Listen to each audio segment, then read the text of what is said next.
And welcome to Let Them Talk. I'm Paul DeRienzo. Got a great show in store for you today. And we have an interesting background, by the way, because what's behind me right now is the current situation as photographed and published on EV-Grieve, one of my favorite websites of all time, EVGRIEVE.com. East Village Grieve, because we're always grieving, and it's something, we're grieving the loss of the East Village. But anyway, behind me is in our park, Tompkins Square Park, the new, I don't know what they call these darn things. We're going to discuss this in a minute, what this is all about, because my guest is Chris Flash, editor of The Shadow, Chris Iconicide, who is a producer of music that we use during the event we're going to be plugging and talking about today. And we're going to be discussing what's happening in our community, because it's almost as if whenever there's a problem in New York City, beat up the Lower East Side is the result, is the solution to the problem, right? Well, this one's a little more insidious. Chris Flash. This is a little more insidious. You have a real estate speculator, investor, flipper, who happens to own a newspaper. I'm talking about Jared Kushner, an in-law of Donald Trump, the chump, who owns the New York Observer. In the past few weeks, we've had a war hero. We've had a slew of articles and editorials disguised as articles in the New York Compost and in the New York Observer, Jared Kushner's newspaper. Very handy to own a newspaper when you have a real estate empire. And they're slamming Tompkins Square Park, and the homeless, they claim, are causing a problem in the park by their mere existence in the park. In order to either protect his real estate values or to goad the police into doing something, and I put that in quotes, do something about the homeless in Tompkins Square Park. The cops, I think, in my opinion, are being used to make an effort of force. Look at this thing. It's a joke. I mean... Chris Flash, now, Jared Kushner might have the New York Observer. The real estate magnates, or as Aaron K. Maggots would say, might have their newspaper and their publications and their ways of getting the word out, but so do the tenants, the renters, the homeless people, the poor, the crusties, and the rest of the anarchists, troublemakers, left-wing communists, socialists, whatever. On the Lower East Side, they have something as well. And what do they have? We all collectively, and I speak of us as the collective, we have our own underground newspaper, which we call The Shadow. This is the most recent issue that's out right now. This is the issue that preceded it. I don't know if you want to get into the whole story as to how the Shadow came about. Aim it at the camera. Which camera we got? Oh, this is the camera here. We have no real agenda like the New York Compost or the Observer does. Our agenda is just investigative journalism and truth. And no matter how, what feathers we have to ruffle, we're going to present the truth. And we are in defense of the homeless. We are in defense of our park, our community, our neighborhood, against gentrifiers and real estate speculators and maggots like Jared Kushner and his Trump in-law, and also the New York Compost, which has been posting. If not, but wait, I have to say this, since you're so directly criticizing a public figure. Let me say, Chris Flash. At this point, this show has an open invitation to Jared Kushner or Donald Trump or Ivanka Trump, if she wishes, to come on this show and respond to any of the allegations or charges that are made against them on this show. And I can tell you, we will not in one way say that, in any way will we say that if you were held prisoner by the enemy, you are a loser and a coward.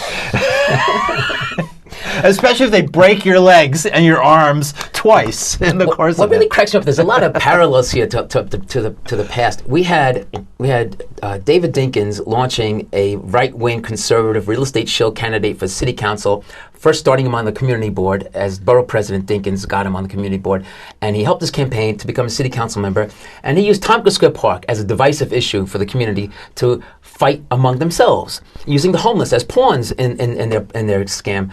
And it seems to be occurring again. You have the same kind of right-wing elements who happen to have their own newspapers, the New York Compost and the New York Observer as the examples.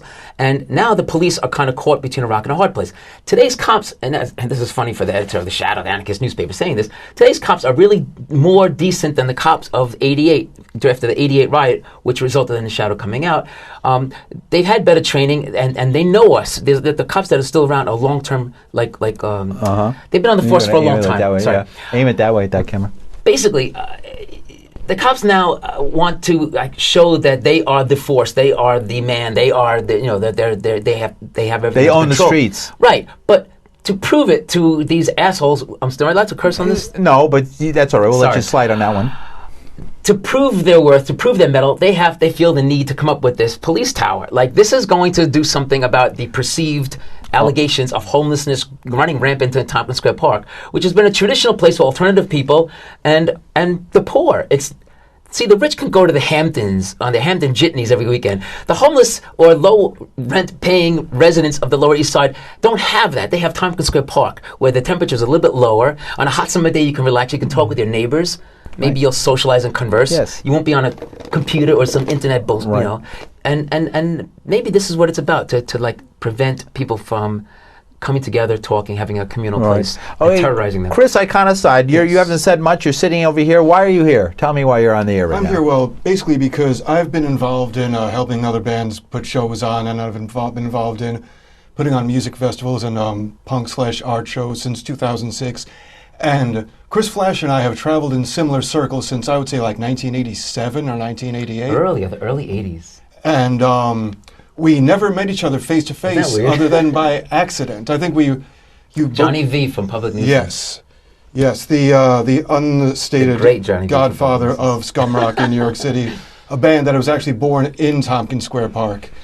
And so a whole type of music, a whole genre of music was actually born out of these struggles of the homeless and the squatters and the renters and the poor people of our neighborhood. You have bands like, well, for example, one band that catapulted into stardom was the Casualties. Everybody knows them, but they started as just one of many tiny little bands like the Dipsomaniacs, Suicide Sisters, Diabolics, Public Nuisance, of course, and bands of that nature that came from the squatter, homeless, just people who would just hang out in the park. And scum rock, eventually that term became co-opted to mean socially conscious urban music.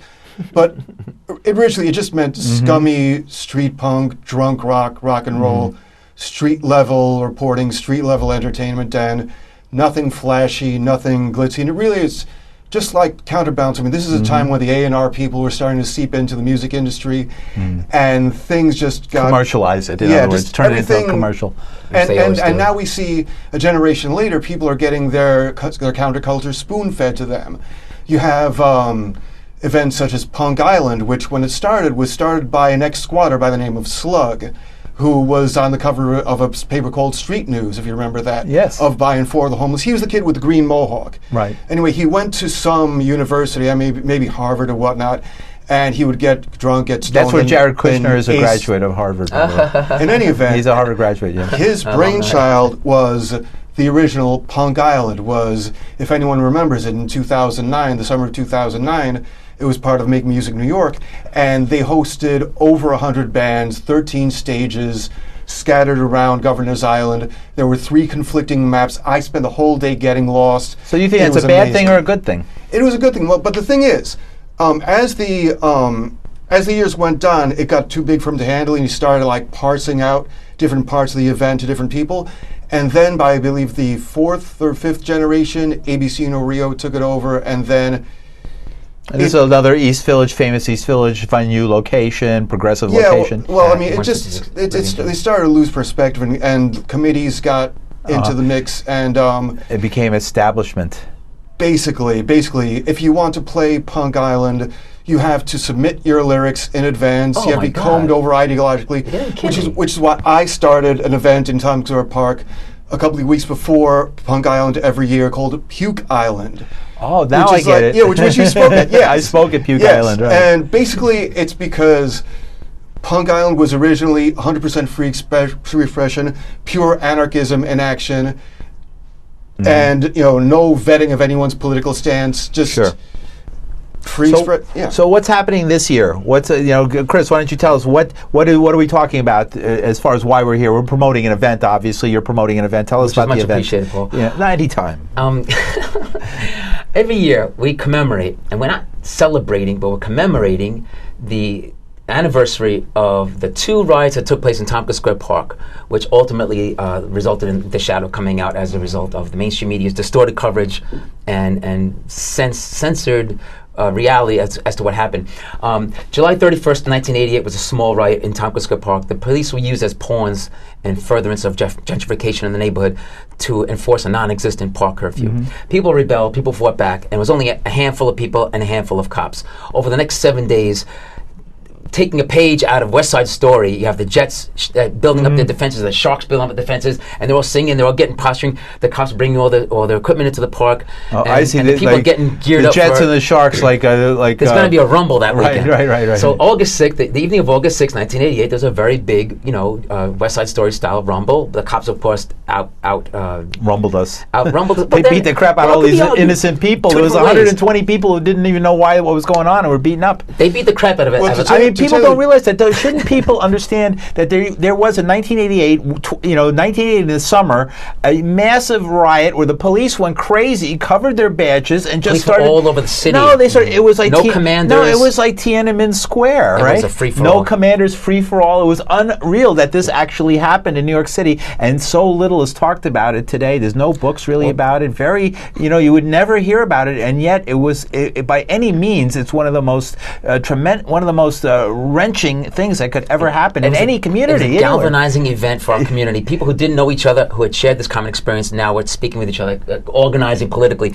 It was actually a blessing in disguise. Behind every dark cloud is a silver lining. So every year we commemorate the occasion of that riot, not to celebrate it, not to celebrate people getting hurt by the pigs, but to commemorate what happened so people don't forget what happened. We keep the history alive, Chris and I, we keep the history alive as to what happened then, what's happening currently, parallels, and related issues. We have great speakers, including yourself, Paul. We have radical priest, Father Pat Maloney from 9th Street. I can name a million radical lawyers, Ron Kuby, Prioretti, Ron Kuby. Is Stanley Cohen going to be out of jail yet? He's unfortunately got another 12 months to go. Another 12 months. Our favorite lawyer, the person who was the great people's lawyer of the Lower East Side, was of course himself put in jail and has 12 more months before he gets out of jail. But that's the reward you get for being a people's lawyer. So every year we commemorate the riot. This year it's going to be August 8th and August 9th in Tompkins Square Park. That's a Saturday and Sunday from 1 p.m. to 7 p.m. We'll start with some acoustic bands, and then we're going to have amplified music as of 3 o'clock on. And Chris could probably tell you more about why we do those shows. You have a very good rap, I think, a very good... Well, one thing, before we go on, one thing that people need to understand is that the Tompkins Square Park riots, plural, were not an isolated event. What they were is a milestone in an ongoing and continuing campaign against the lower and working classes of the city. I mean, take a look at what's happening now in neighborhoods like my own neighborhood, Bushwick, New York, where whole blocks are being bought up by greedy real estate developers from Park Avenue, and it's basically the domino effect. People were afraid of the domino effect in Hanoi, Vietnam, all the countries around in Southeast Asia.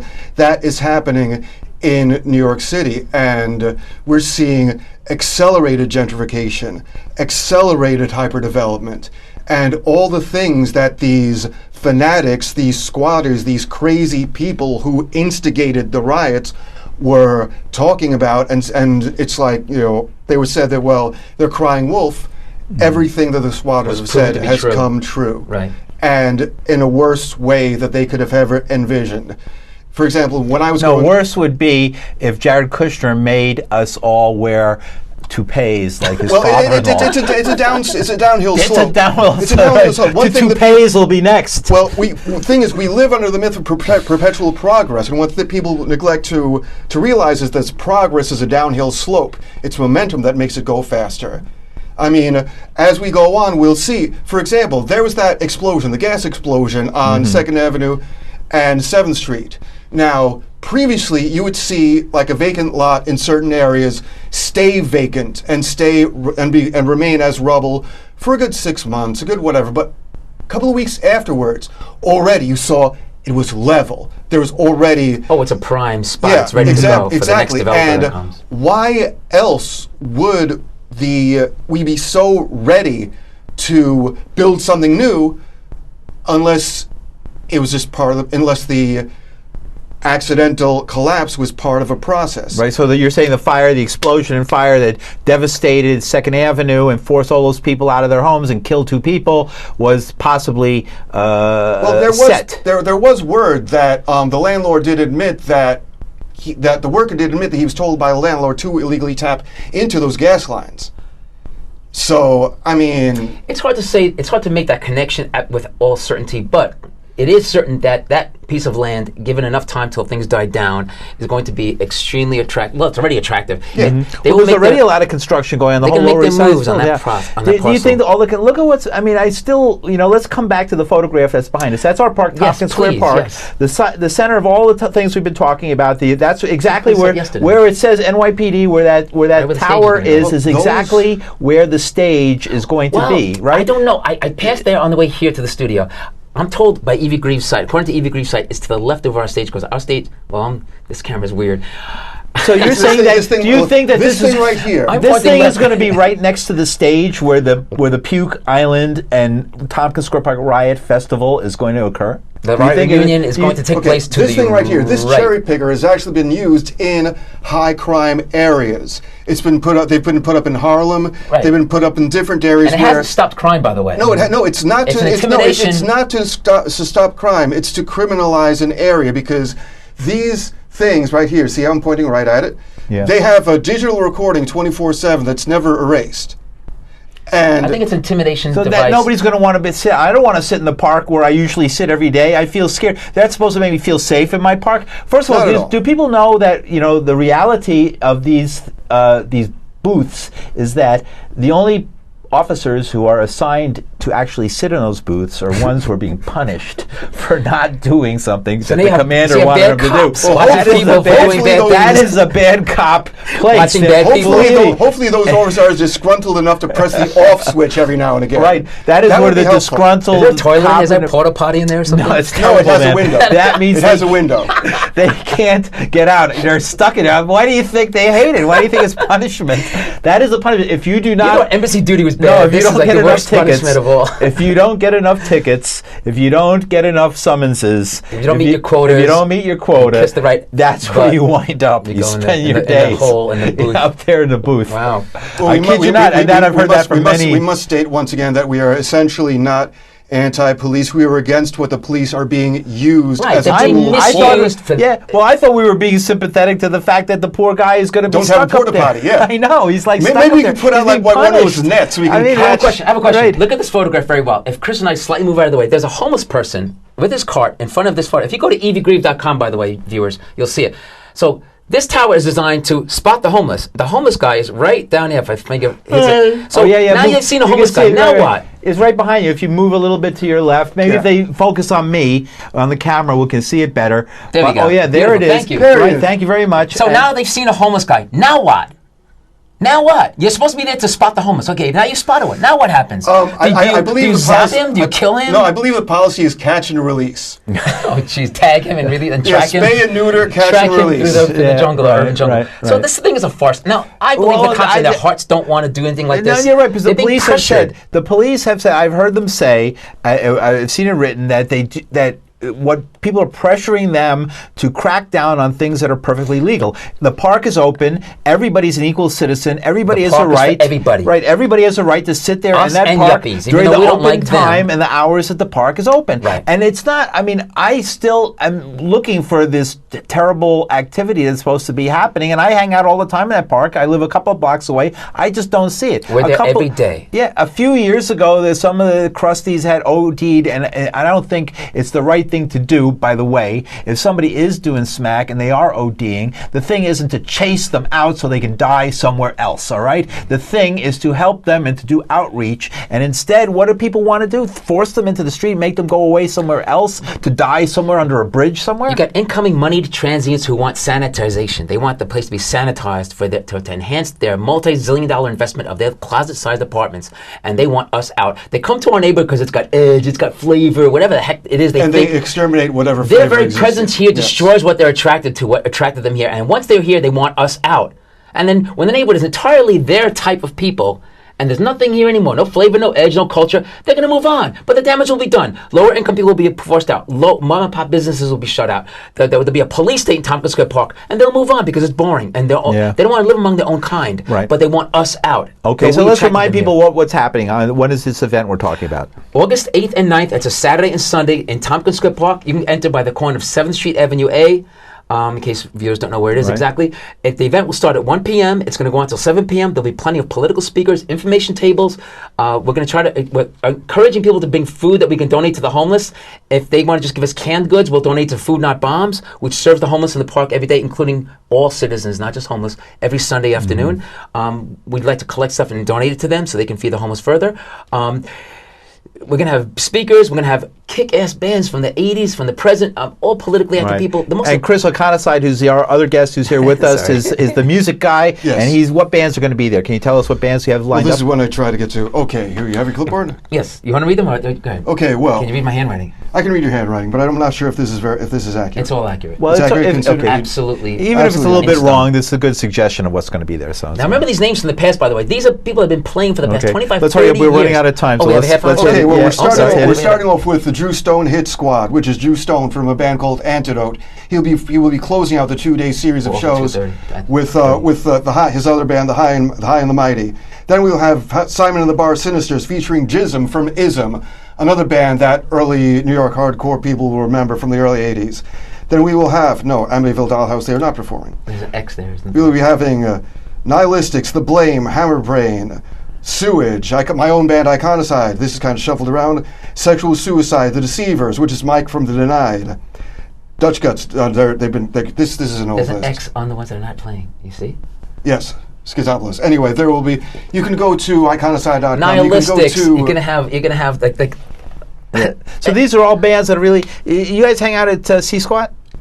sometimes, yeah. The reason I mentioned C Squad is that the Lower East Side really is still sort of a focus of the hardcore rock scene, right? There are The those of us who have not the given true up. alternative to the alternative, Right, exactly. Right, People, all right. hardcore people are still dug in, and they're never going to give up. We're rooted here like a tree. There's still over hundreds of squatters still on the Lower East Side. Exactly. Numerous squatter buildings. There's The still, transients come and go, but we're here. This is our park, our community. Right, Umbrella House just got a big with Colin Moynihan wrote about them in the New York Times just a few days ago. Yeah, a great garden above Now, on we have the a few roof. minutes. I wanted to spend some time, Chris, focusing on the newspaper. This issue, the latest issue of the newspaper. All right, The Shadow. Where can people get this newspaper? Where can they buy this Well, or purchase this? they can or, get it you in various We're not bookstores. supposed to sell anything, but obviously, it's a newspaper. It's freedom of speech. Exactly. Nobody's profiting from this, believe me. Right on. There's goodness. What's the name of that bookstore on Allen Street? The alternative bookstore on Allen Street. Why am I drawing? Okay, a blank? the alternative bookstore on Allen Street, one Just spot. 2 blocks below Houston. Yeah. There are Gem Spa newsstand in the corner of St. Mark's and A.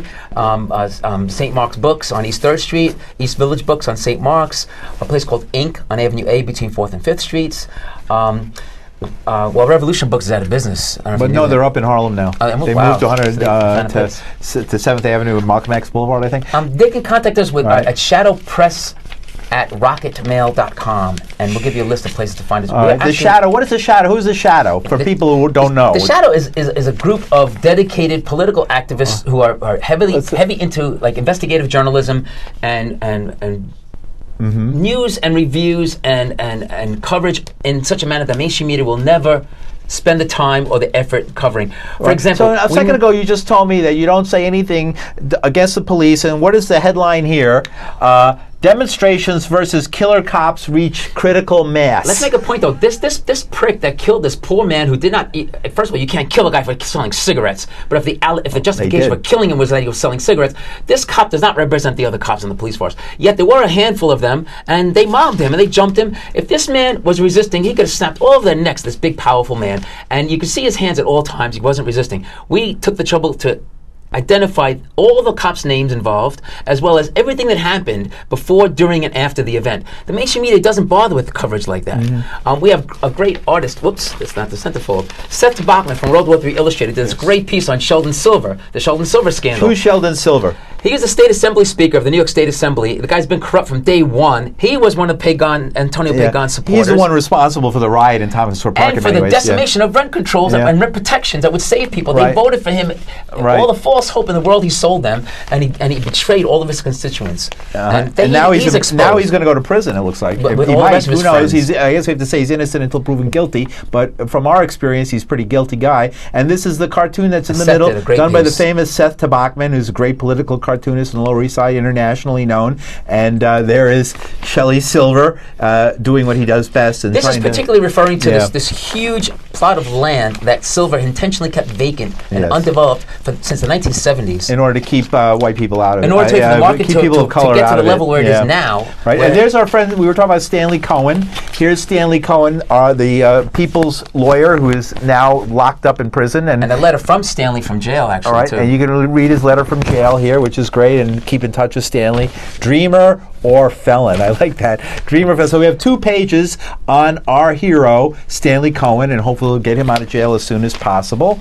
And we have many more. It's very interesting articles the Boston here. Bombers is my favorite one. A piece that Paul right, wrote. I wrote it, yeah. Playing Everyone's the dead so man's hand. ready to hang these guys and kill them, execute them. My article. Well, the one that survived. And there's a million anomalies and things that just don't add up. And if you bother to look into the story and not accept the mainstream media's BS reportage where guilt before I'm proud proof. of my article. I'm proud yes, of it. it's a very well done article. I'm Thank so proud. you. I'm I have defending it on 2 Facebook, articles. arguing with people about it because Oh, right. A lot of people don't want to recognize. they want quick closure. They don't want to delve into the uglier truth, the uglier side of the story. How are we going to know? Because nothing just is what it is, Nothing, mainstream media nothing lies is what it seems. and gives you a That's predetermined. why we need the shadow, Because essentially, the only true awakenings are rude ones. All right, Chris Iconicide, we have a couple of minutes. What do you got for Okay, us? so I found a copy of the flyer, and we have on Saturday, August Show 8th. them the flyer. Can you show them the flyer? Yes. This is what to Can look you get for. closer? This is the flyer. And that's actually a picture from the Tompkins Square Park riot. Show the picture it up is. close. Let's see if we can zoom in there That's for a happening bit. at St. Yeah, Mark's Place. This guy's being choked by by That several was riot cops. that's the One of His many. crime was One of walking many. down the street at the wrong Exactly. time. Okay, They right. did All not he target did. criminals. He They wasn't just saw demonstrating. somebody out walking. Well, Right. you're out past a certain area. Okay, and those are the bands that are playing. These are the there. bands who are playing. Starting at 3 o'clock. Actually, we We don't have a lot of time. Quickly. We have 2.5 okay. minutes. Okay, Saturday, August 8th, we have the Drew Stone Hit Squad, Simon and the Bar Sinisters featuring Jism from Ism, Sexual Suicide, The Blame, Sewage, and Hammerbrain. And on Sunday, August 9th, we have Ruckus Interruptus. We great. have... We're running out of time. Okay, and a the half worst. So, okay, Chris, tell us where we're going to be. We'll just go straight to you. Okay, what are we doing? What's plug the event? You got Okay, 10 August seconds. 8th and 9th, Tompkins Square Park. Be there between 1 p.m. and 7 p.m. We're starting at 1 p.m. sharp. It's going to be a great show. Lots of speakers, lots of information tables. And if you've got an information table in your political group and you want to contact us and set up your table, we'd love to include everybody. We're all inclusive. Contact us at shadowpress@rocketmail.com. And Thank my you band- very much. And my band Iconicide That's it. will also It's be over. playing. Thank you. It's over. Yes. We're done. Toot, toot, toot. 28 is when it's over. 28 minutes. All right, great guys. Good job. Don't get up and take your microphone off. Yes. And